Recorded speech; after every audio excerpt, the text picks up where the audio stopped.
வணக்கம் நண்பர்களே, இன்றைக்கி வீடியோவில் பார்த்தீங்கன்னா இந்த மாதிரி நெல்லிக்காய் ஜூஸ் செய்கிற பற்றி தான் நம்ம போட போகிறோம். இது எதுக்காகனா டயாபெட்டிக்ஸு, பிளட் ப்ரெஷரு, கொலஸ்ட்ரால் மூணுமே இது கண்ட்ரோல் பண்ணும். இது என்னென்னு செய்கிறதுன்னு பார்த்தீங்கன்னா நெல்லிக்காய், கருவேப்பிலை, பச்சை மிளகா இதுதான் மெயின் இன்க்ரீடியண்ட்டு. இன்னும் அது இல்லாமல் இன்னும் சில பொருட்கள்லாம் சேர்த்து செய்ய போகிறோம். வாங்க வீடியோக்குள்ள போயிடலாம். இந்த மாதிரி விஷயத்தை நான் அமெரிக்காவில் சொல்லியிருந்தா இந்த வெள்ளையில வெள்ள மாலையில வச்சு விழா கொண்டாடிப்பாங்க. நான் உனக்கு தர்றது இம்ப்ரமேஷன் இஸ் வெல்த். முதல்ல பார்த்தீங்கன்னா நல்ல நாட்டு நெல்லிக்காயை 1/2 கிலோ எடுத்துக்கோங்க. அதுக்குள்ளே இருக்கிற விதைகளை நீக்கி இந்த மாதிரி சின்ன சின்ன துண்டுகளாக வெட்டிட்டு ஒரு மிக்ஸி ஜார் எடுத்து அதில் இன்னும் கொஞ்சம் குட்டி குட்டியாக பீஸாக கட் பண்ணி போட்டுங்க. இந்த மாதிரி அப்போ தான் மிக்ஸியில் நல்லா அரைபடும். அது கூட பச்சை மிளகா 6 பச்சை மிளகா எடுத்துக்கங்க. நான் எடுத்துக்கிறது சம்பா பச்சை மிளகா. நம்ம ஊரில் காந்தாரி மிளகா கிடைக்கிறது இல்லை, கேரளாக்குள்ளே தான் கிடைக்கும். அது கிடைக்கிறவங்க அது கண்டிப்பாக யூஸ் பண்ணிக்கங்க அதையே. அதுக்கடுத்தது இஞ்சி ஒரு 50 கிராம் அளவு எடுத்துக்கணும். அது வந்து நல்லா தோலை சீவி சுத்தம் பண்ணி கழுவி வச்சுக்கோங்க. இந்த மாதிரி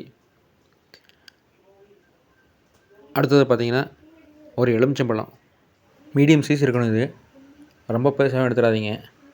இந்த ஒரு எலுமிச்சம்பழத்தோட சாரத்தை நம்ம யூஸ் பண்ண போகிறோம். அடுத்து ஒரு கொத்து கருவேப்பிலை. அதுக்கப்புறம் பார்த்திங்கன்னா புதினா இலை ஒரு கைப்பிடி அளவு. அதுக்கப்புறம் வெள்ளைப்பூண்டு பெரிய சைஸில் ஒரு 7 பல் நல்லா உரிச்சு வச்சுக்கோங்க. அதையே சைஸ் கொஞ்சம் பெருசாக இருக்கணும். பார்த்திங்கன்னா இந்த மாதிரி பார்த்திங்கன்னா தெரியும். ரொம்ப பொடிசு எடுத்துடாதீங்க. இது எல்லாமே ஒரு மிக்ஸி ஜாரில் போட்டு கூட கொஞ்சம் மஞ்சள் பொடி சிறிதளவு நமக்கு தேவையான அளவுக்கு அந்த கலர் என்ன அளவுக்கு வேணுமோ அந்தளவுக்கு போட்டுருங்க. கட்டி மஞ்சள் இருக்கிறவங்க கட்டி மஞ்சள் யூஸ் பண்ணிக்கங்க, இல்லை பச்சை மஞ்சள் இருந்தாலும் யூஸ் பண்ணிக்கங்க. நான் வந்து மஞ்சள் பொடி தான் யூஸ் பண்ணியிருக்கிறேன். இது ஒரு மிக்ஸி ஜாரில் ஃபுல்லாக போட்டு அரைச்சிட்டு வந்துடுங்க. இந்த மாதிரி இப்படி தான் இருக்கும் அரைச்சோம்னா.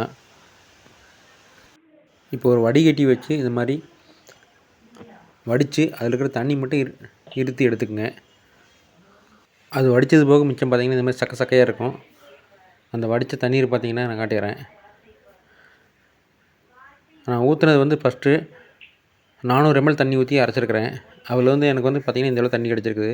இப்போ மறுபடியும் இந்த வடித்த சக்கையை தூக்கி அந்த மிக்ஸி ஜார்லேயே போட்டு மறுபடியும் ஒரு 300 ml தண்ணி ஊற்றி அரைச்சிட்டு வந்து இந்த மாதிரி ஃபுல்லாகிடும். அந்த குண்டாவில் இது வந்து 1 லிட்டர் கெப்பாசிட்டி இருக்கிற குண்டா, அது வந்து ஃபுல்லாகிடுச்சு. இதில் இந்த சக்கை வந்து நமக்கு தேவையில்லை. அதை வச்சு எதாவது செய்யலாம்னா நான் யாராவது சொல்லுங்கள். இதுக்கு வந்து மறுபடியும் நம்ம யூஸ் பண்ண போகிறது வந்து இந்துப்பு தான். சாதா உப்பு யூஸ் பண்ணிடாதீங்க. இந்துப்பு கொஞ்சம் நல்லா ஹெல்த்தியானதுங்கிறனால இந்துப்பு யூஸ் பண்ணிக்கலாம். உங்களுக்கு உப்பு எந்த அளவுக்கு தேவையோ அந்தளவுக்கு உப்பு போட்டுக்குங்க. ஒரு நல்ல அகலமான பாத்திரத்தில் வச்சு அடுப்பத்தை வச்சு ஒரு கொதி விடணும். ஒரு கொதின்னு கேட்டிங்கன்னா ஃபஸ்ட் டைம் கொதிக்கிறது. இந்த மாதிரி ஃபஸ்ட் டைம் கொதிக்கும்போது நம்ம ஆஃப் பண்ணிடுறோம் ஸ்டவ்வை. அது கொஞ்சம் அதிகமாக வச்சிங்கன்னா அது என்ன பொங்கி மேலே வரக்கு வாய்ப்பு இருக்குது. அதனால் அளவான மீடியமான ஃப்ளேம்லேயே வச்சுட்டு இந்த பார்த்திங்கன்னா அதிகம் பண்ணி காட்டுறேன் உங்களுக்கு. இந்த மாதிரி அதிகம் பண்ணால் உங்களுக்கு வந்து பாருங்கள் இந்த மாதிரி பொங்கி வந்து மேலே வரைக்கும் வந்துடும். அதுக்கு வந்து நீங்கள் ஃப்ளேமை கம்மி வச்சு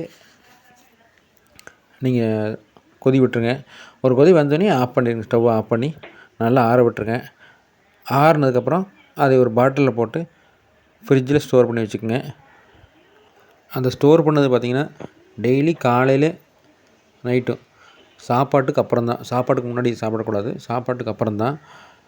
50 ml ஃபஸ்ட்டு சாப்பிட்றவங்க அளவாக யூஸ் பண்ணிக்கோங்க. 50 ml எடுத்து ஒரு 200 ml தண்ணியில் மிக்ஸ் பண்ணி நீங்கள் அதை குடிச்சிக்கணும். சாப்பாட்டுக்கு அப்புறம் ரெகுலராக அந்த மாதிரி குடிச்சிட்டு வந்தீங்கன்னா உங்களுக்கு ரத்தத்தில் இருக்கிற சர்க்கரை அளவு, ப்ரெஷர், கொலஸ்ட்ரால் இதெல்லாம் வந்து குறையக்கூடிய வாய்ப்பு இருக்குது. இந்த டைமில் வந்து இது குடிக்கிற டைமில் டாக்டர்ஸ் கொடுத்த மருந்து சாப்பிட்டுக்கிறவங்க அதை விட்டுறாதீங்க.